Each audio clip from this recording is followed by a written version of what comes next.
we know that more than 50% are looking for job all the time, which is quite crazy. Because you don't want someone who agrees with you all the time, but you still have to like them. And I think the more AI we will have, the more humans need humans. Like oxytocin is not something you can get from the computer. Think about if you should find your husband in 3 meetings. From LinkedIn. You've just landed on Unfair Advantage, the show for lean teams who want to scale without the bloat, the burnout, or the BS. Each week, we go live with founders, marketers, and operators solving the hard stuff. AI workflows, scrappy go-to-market plays, and ideas your team will actually want to get across. While your competitors are still figuring it out, you're getting the unfair advantage. Let's get into it. Welcome to Unfair Advantage. Today, we're joined by Kevin Bjerring, the founder of Atlas People. Kevin's background is a mix of engineering, entrepreneurship, and a bit of an obsession with what actually makes teams work. He spent years studying the psychology of high-performing teams and turned it into something founders and executives can actually use. So at Atlas People, he and his team are redefining recruitment. Instead of rolling the dice on CVs and using their gut feel, Atlas uses behavioral data, psychometrics, and AI to run what Kevin calls people due diligence. Their goal is to match the right person with the right role and the right manager and the right team dynamic. And in doing so, avoid the €100,000 mistakes of bad hires. Their flagship framework, the Behavioural 5 Fit, helps leaders hire not just for today's job description, but for the outcomes their company needs 6 months down the line. And it's already being used with scaling teams and even esports giant organizations like Astralis, where performance and team chemistry literally decide who wins the game. Kevin, welcome to Unfair Advantage. I can't wait Thank you. to grab this time with you. I know we've been chatting a lot over the last weeks in person, online, around hiring. You're helping me hire out a role right now as well, so this is really top of mind. How are you doing? I'm good. Always funny to have these talks about the topic. I mean, I think it's just a topic that keeps on getting more and more interesting with the job market now changing so much. The reality of hiring today is so different than it used to be even just a year ago. What are some trends that you're seeing lately? Yeah, the trends are that if you look at the whole world, Gallup have made the biggest research programs all of the globe that says that the engagement is falling. So people they are less likely to like their work. Why is that? There's a lot of definitions of why that is, or a lot of thoughts about why it is. But I think most of it comes back from the leadership and also the management, but also in terms of it's easier to exaggerate what you can do, how you will do it. It's easier to manipulate. It's easier to cheat, both as an employee and also as an employer, in the way that the usual way we assess people in interviews are by interviews and not and looking into CVs that are getting more and more beautiful and stronger because the use of AI. And at the same time, companies are also, when we look at the macroscope at the moment, we don't know if we go into war mode or what happens with trade and what's going to happen with all the roles. So people are also a bit more afraid of what's going to go on next year. So we see in a lot of macro issues at the same time as it's easier to be not honest than ever. So and a lot of jobs are also changing and industries are changing and roles are changing, and so a lot of people are also thinking about what's going to happen with my job. So a lot of this comes from I Yeah. guess not knowing what's next. Uncertainty. It's Yes. a total state of uncertainty across basically every level right now, and the job market is definitely feeling it. That's so true. I remember like 2, 3 years ago, maybe longer, there was a trend called quiet quitting.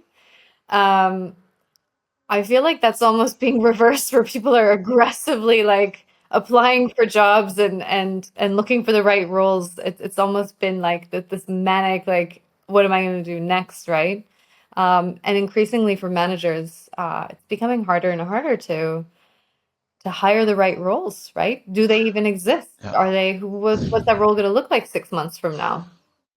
Yeah, and that's hard for everyone. And I also think in Gen Z, as we see as coming that are there now, is also especially in the industries of now. If we look at London, or if we look at more or less Europe and the United States, the more rich the countries are, the better the children are raised, the more they're getting help from home, so they are not that used to take the conflicts.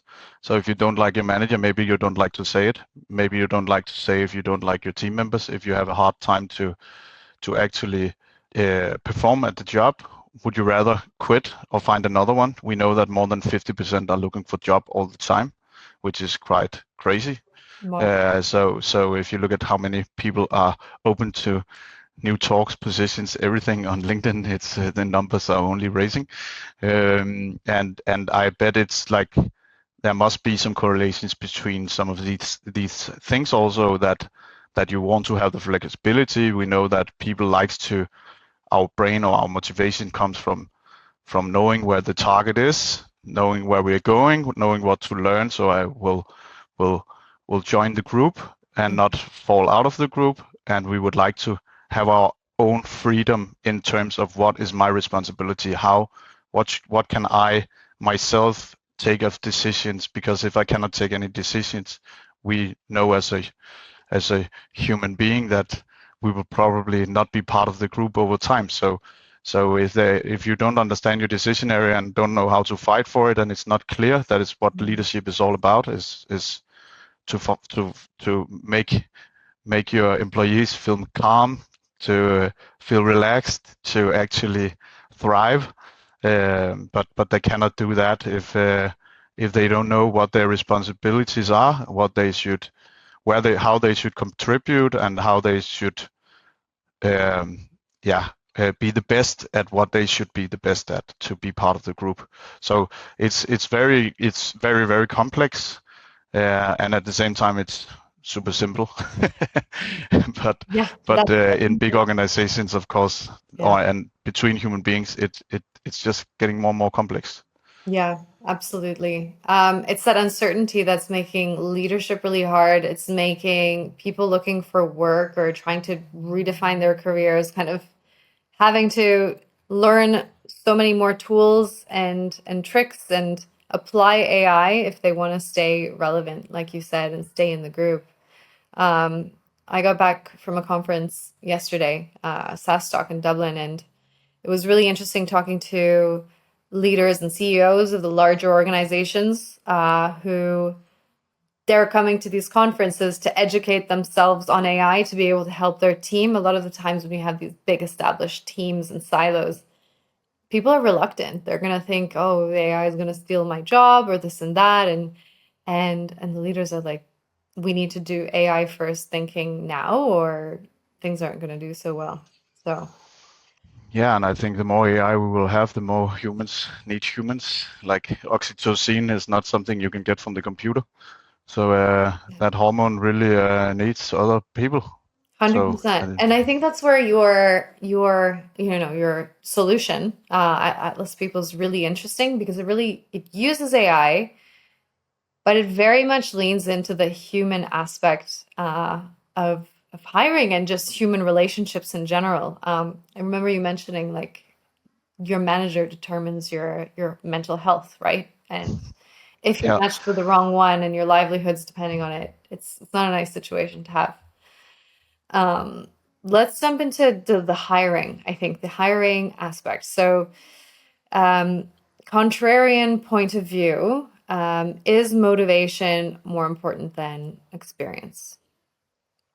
no, it's it's not a 0-1 thing, because if you have no experience at all with the topic that you are need to, if the objective is something about uh, where where you have to deliver, let's say, some code or whatever, you can have a lot of motivation for this. But if the company cannot train you, cannot give you the right onboarding, cannot secure that that you need to learn this before you have to process it, then it will be not a match. But at the same time, the other way around, it's very hard to have no motivation for a person, but having the skills that will give extremely bad energy, and the person will also very quickly churn. So it's not a 0-1, but I would still say the most important thing for everything is motivation. But because with motivation, you can actually learn, you can be happy, you can train, you will not be stressed, you will not be in your 5 Fs, as I always call it, in your reptile brain, where you are just fighting or flighting or freezing all the time, or you probably will not be easy to work with very rationally. So motivation is super important, but experience is also important. Right. And it's I think it comes down to a balance of the behaviors of a highly successful and highly performing person, I should say, actually. Did you have kind of a list of behaviors that you recommend looking for in applicants when you're hiring? Yeah, I definitely do. But it's hard to box in that way, that you need to have a few things that fits the culture. And what is culture? The culture is the team that you get into. You need to add something to the culture. So you need to understand the culture, but you also need to add some diversity to the culture. We need to look into the manager. We need to have something where you are having the same traits as the manager. So you can, for example, follow the speed of the manager, or you can follow the beliefs or the purpose or the morals as manager, or you have the same view in people or the same understanding of other people than the manager. So you will not clinch about these normal things, because we as people, or human beings, brains will get tired of other people over time. That's just a fact. So it depends on how fast you can get drained by another person. The less you understand the other person, the faster you get drained, basically. And that comes into everything, just both how they look, how they smell, how they act, how their body language is. So it's not only what they say, but your product of your nerve system and your reptile brain remembers all these emotions. So you can just come into a new colleague, they say one word to you, and then you don't like them forever because you have had some of these bad experience former in your life, and that is just, we would just like to get rid of that from the beginning. So you need to have something where you are understanding the manager in the same areas, but at the same time you need to have something which is completely opposite. So let's say you, Melody, you like moving fast, you like to coordinate a lot of projects, but you hate the details.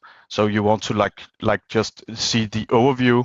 So a person for you, I would try to look into if it should be your right hand, would be someone who's understanding the pace, understanding that a lot of people are relying on deliveries, because your pace can only be moving forward if the things behind you gets closed every time you know that there comes some details up. And then you look at your assistant or whatever it would be, and you can just see that they will be so happy every time a task is coming in where it needs to be closed.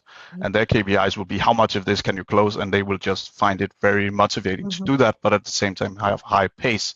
If you're then at the same time want them to be very reflective, very discuss, like a person who wants to talk everything through before taking the decision, and you yourself are a type of person who are very focused on like getting things done by yourself, it will not be a great match, because the brains again are very differently. So I would look for something where you have something in common, and then you have something completely opposite where it just takes away your energy to close it, because then you will move away, and you will probably also not be very great at it. So you will not go in and interrupt and be annoying, basically, for the one who who you are in charge for. So we need to have something completely opposite and something, but it needs to be in a contextual situation. It needs to be in the context that you are mostly about. So what do you do at your job? What is the strategy of the company? What is it that your stakeholders want you to do? And so hiring is complex in that sense that you need to look into the strategy. You need to look into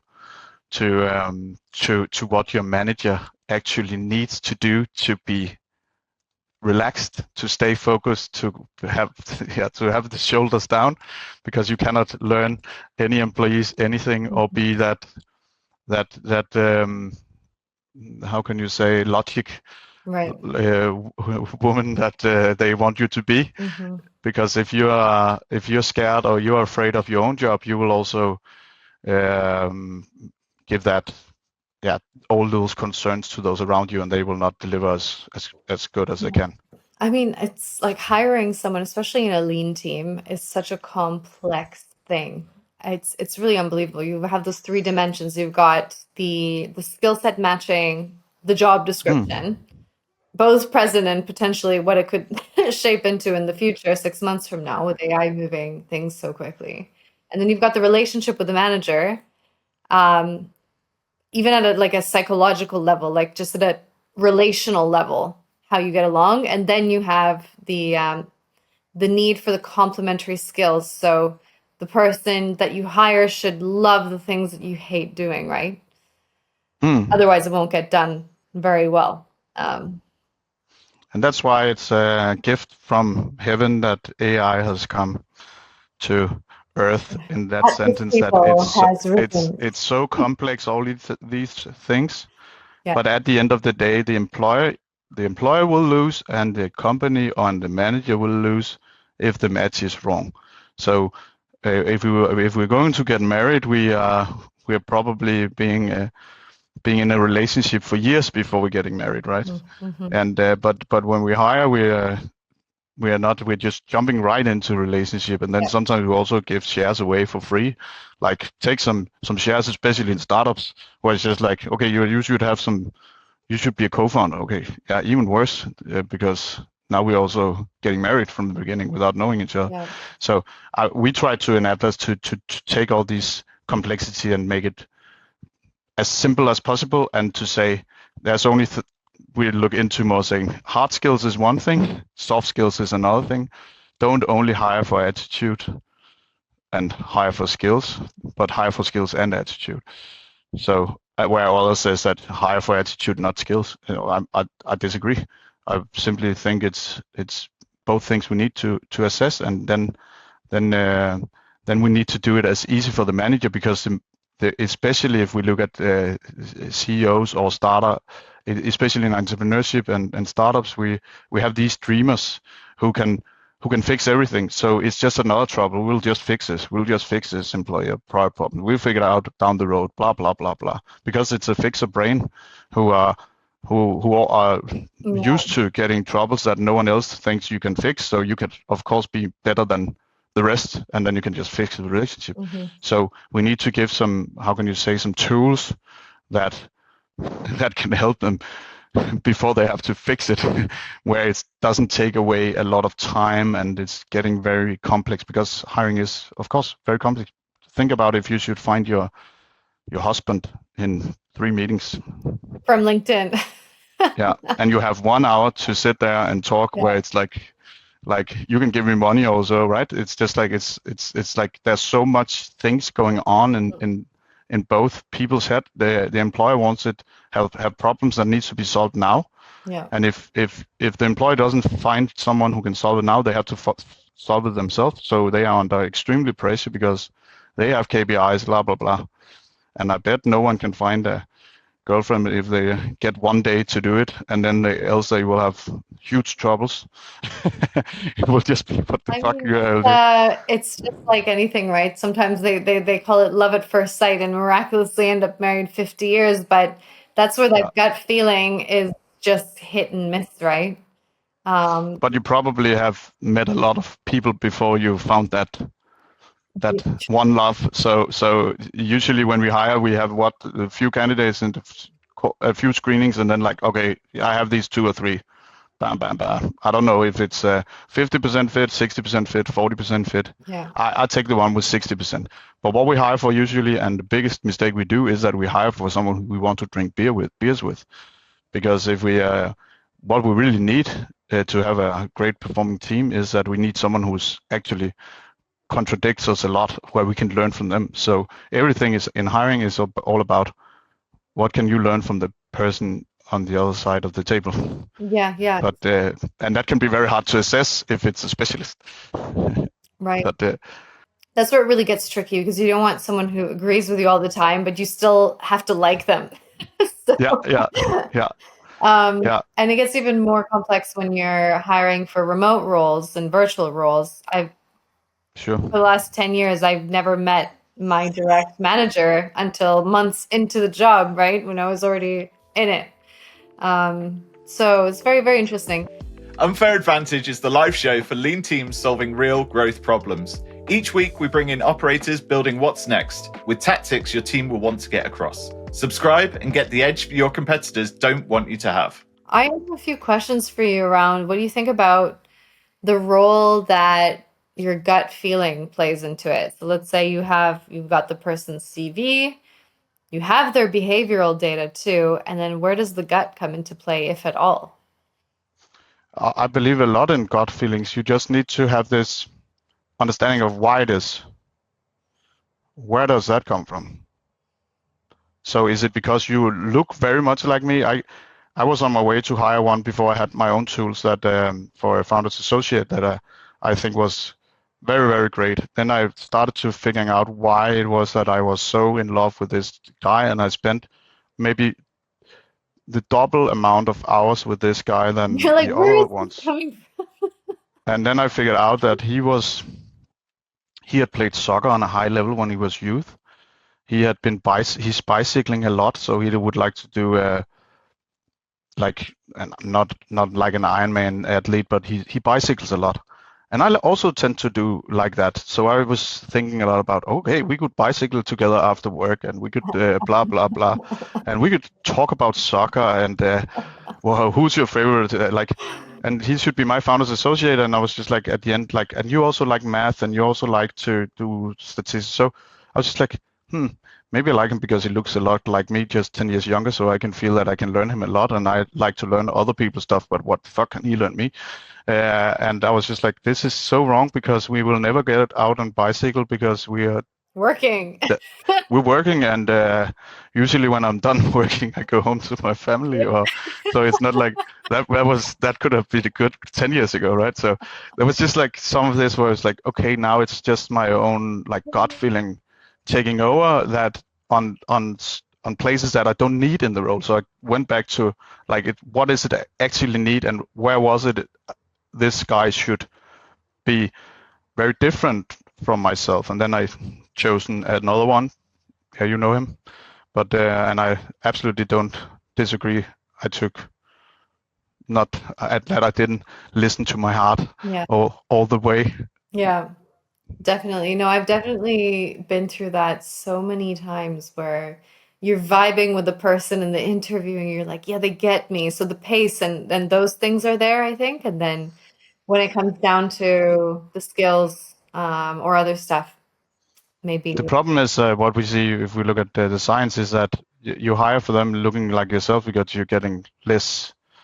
Again, you're not losing as much energy on that human being than the rest. Why you also, it's easier to hire someone who looks like yourself. Yeah. Not being like, for me, not someone who has 300 kilos or having another color or having only one arm, or it's just like so many questions come to my head before I actually start to think in what should happen. It's like, what are you eating? Where are you coming from? There's a lot of these questions that just jumps into your head, which is so irrelevant, frustrating and irrelevant and annoying, and they can give a lot of good things not to think about, but that's just human behavior.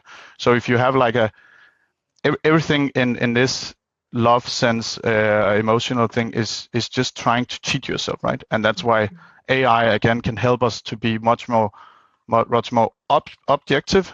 What was it that we needed? Okay, does this person who doesn't look like me at all, who's has other sports behaviors or whatever it is, or eating behaviors or whatever it is, does that matter for what we need to do? But as long as we have this where we are feeling that we're not getting confused or distracted at all, and in the first 5 seconds we meet the person, we are getting again more relaxed. This looks like the conversation will get going, and you will be in your neocortex or your frontal cortex, where you have your thinking strategic brain in the left side of the brain. But what I would actually say here is that if you hire someone who looks very much like you, it will take not long time before you will start to look the same places. So you will like to find the same problems.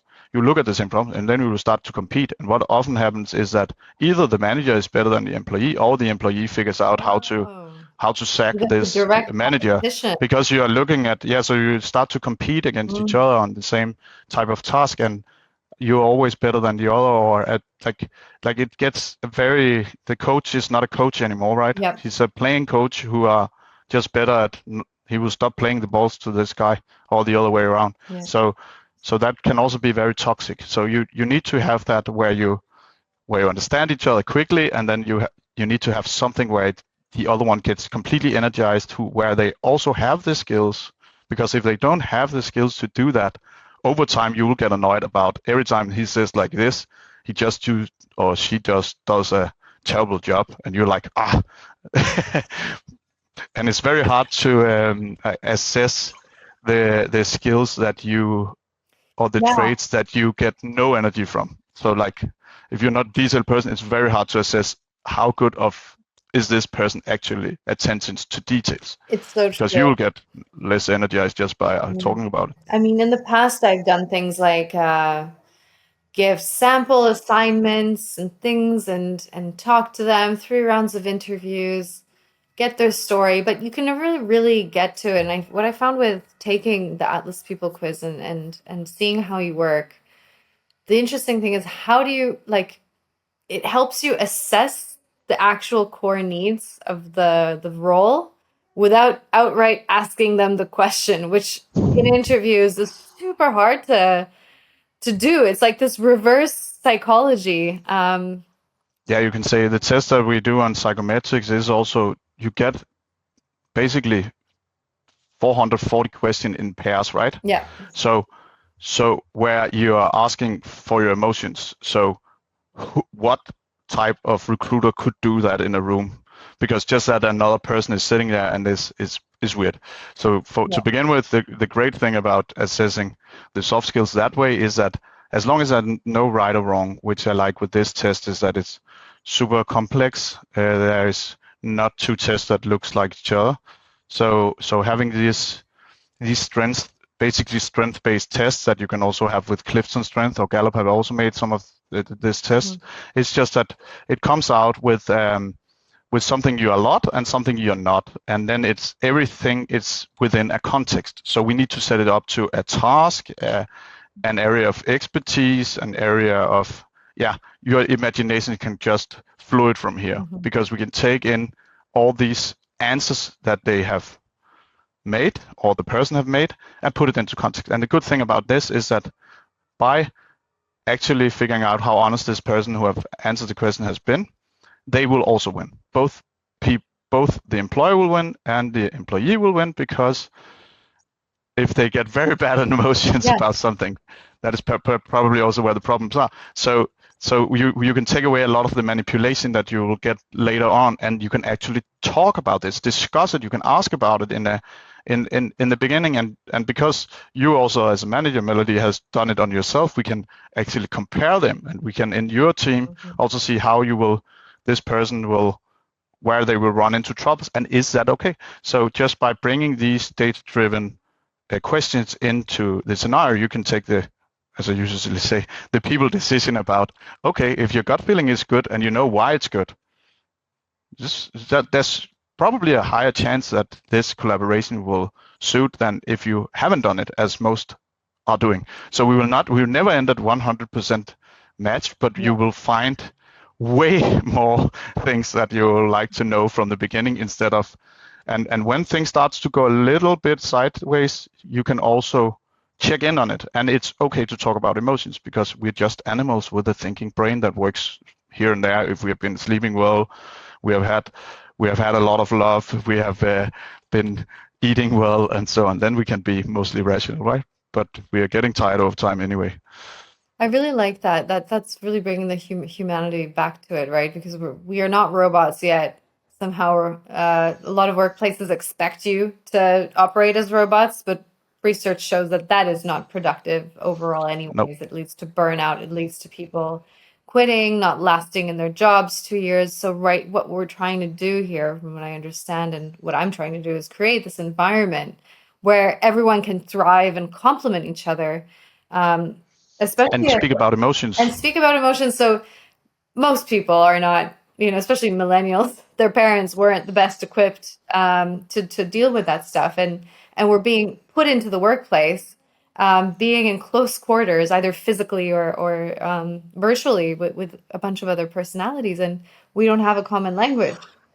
So even knowing, I really liked what you said earlier about, and they're not that good at that, and it's okay, because you will never find that one person that is 100% perfect on everything. It's not possible, but it can be worked on as long as there's the awareness around it. And it's kind of like in a relationship. It's like, what are you willing to put up with that doesn't drive you crazy, right?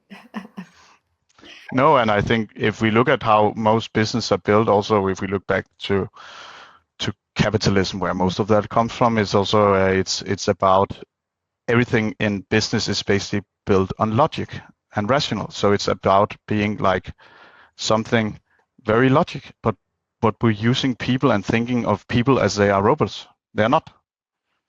So as long as people are not rational, it will go wrong. So if we look at how Big Four always assesses and telling other companies what to do, and the funny thing is that they have very high churn in Big Four because everything is always about who's responsible. Put something in who's very targeted. Just put a target in front of them and who's responsible. And if they're not doing that, we find another one, right?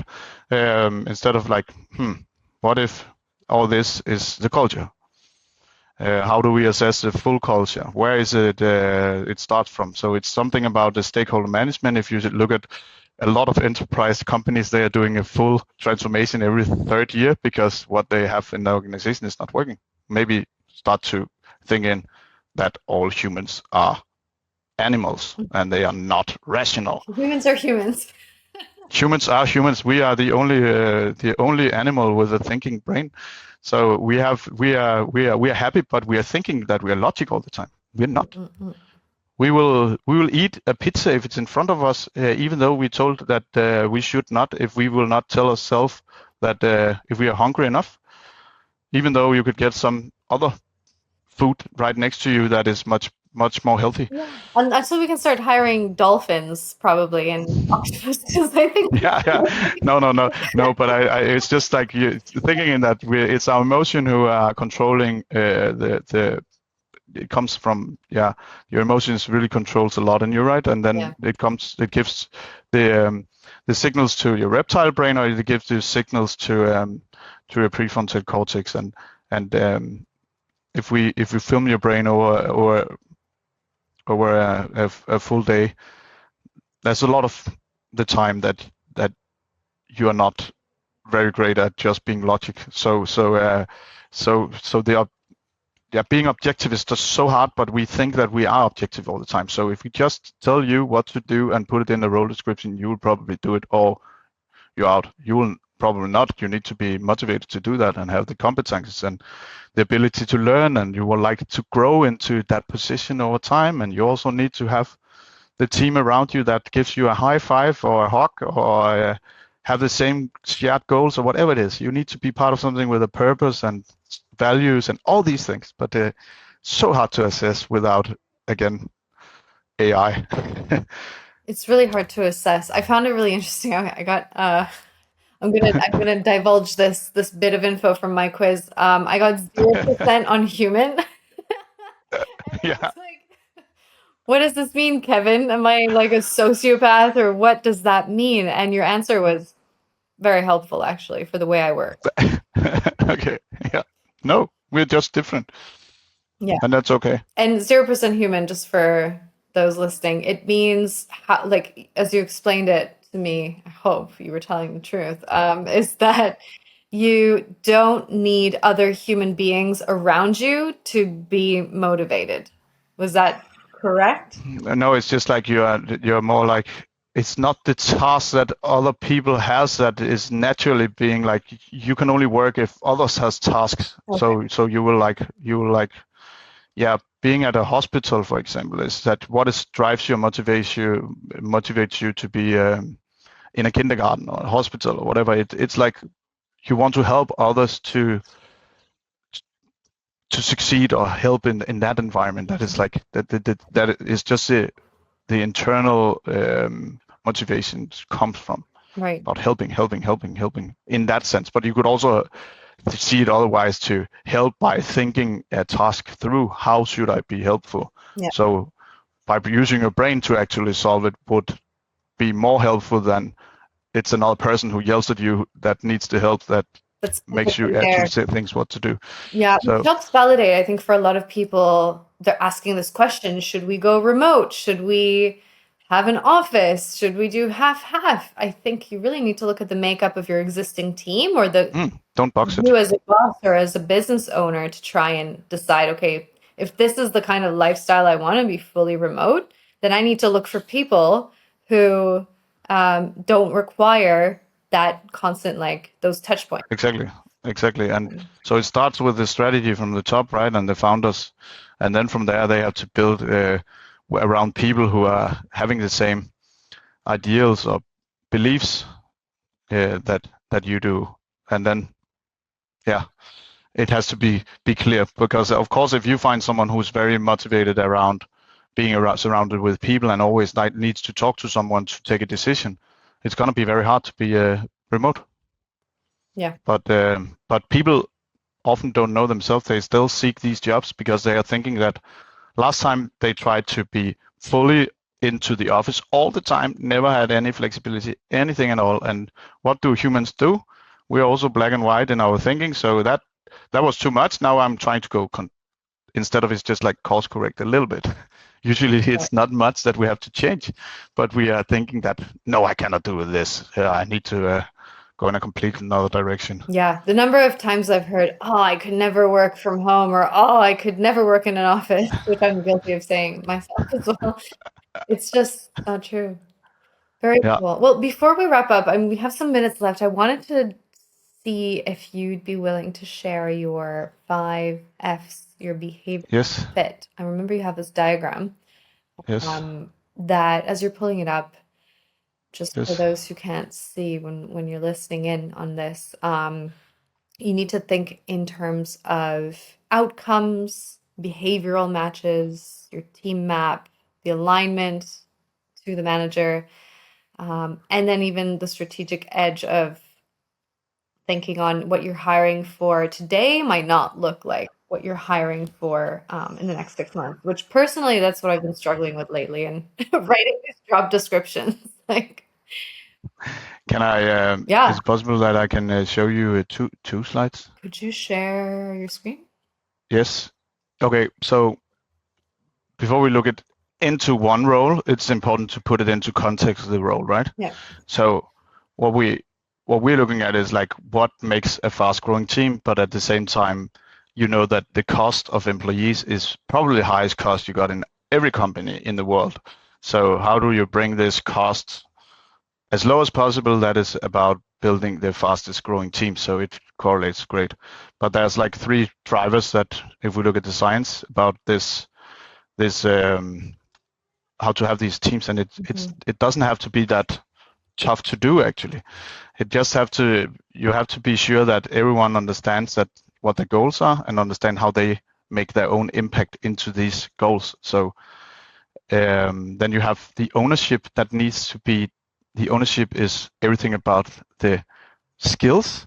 So you need to have the skills to take the responsibility, but also feel emotionally accountable of the areas that you are responsible for. But how can you be responsible for something if you're not the best one? Because if there's someone else who is always coming and say that you should do it another way or another direction, or are controlling you a lot, you will not getting this ownership. So we have something called direction and ownership, and the last thing is that is when you have this clarity, you can build this trust. And trust is, Google have made a very, very big research study on this about high performing teams, and that's always comes back to have this psychological safety and trust, where you can speak up, you can act, and you can learn fast, and you can also say when you don't agree, where you disagree, you can conflict. It's very important to have conflicts. If you look at the best soccer teams in the world, or you look at the best NFL teams or whatever, I can assure you that the players are not just giving each other high fives all the time or agreeing. You need to tell each other to be better, eat healthier, stay up early, go to bed, and all these things. Even though you don't like to hear it, you need the peers around you to conflict with you if you're not adapting to what the overall mission is. So leader needs to provide this clarity, and that itself is very hard if you don't understand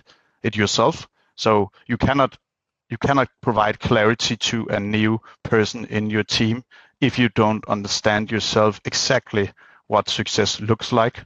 So that is also why we at Atlas use some times to understand if we should help you assessing a role. We will not help you if we are not understanding what is it that success looked like, because then you probably don't know it yourself, and then you will turn on this role, and then you point fingers at us being this analytic company that has helped you halfly, and what was that even for? So to provide this is extremely important, and then we need to have these employees to bring this strength and ownership. And how do we do that? We do that by assessing, because people are lying. We have this perception bias where we think we know a lot, and we're better than the rest, even though we are not. We're feeling that we drive car. What is it? That 95% feels that they drive a car better than average, which is crazy. And we also have this Donner-Kruger effect in our brain, where we think that even though we know a little bit about a topic, sometimes we feel like we know everything. And then over time, when we really figure out what it's about, then we figure out we didn't know anything. And that is actually where you can start learning, is that you are through this effect of Donner-Kruger. But by assessing these people so they can bring in the strength and ownership, then you have a much higher chance to build trust and collaboration and move forward. So that was just a short introduction to this, that we say in theory is the most important thing to assess. What we see is that most companies are actually quite great at assessing the hard skills. It's easier to assess a domain of hard skills if you have the experts internally, but you need to bring in some experts to assess that. But if we look at the 5 factors that performance comes from, we have this first one called the competences fit. If they have the skills and capabilities needed to success in the role, but it needs to start about what is the full role? How does that look like? Where is it that this person can grow?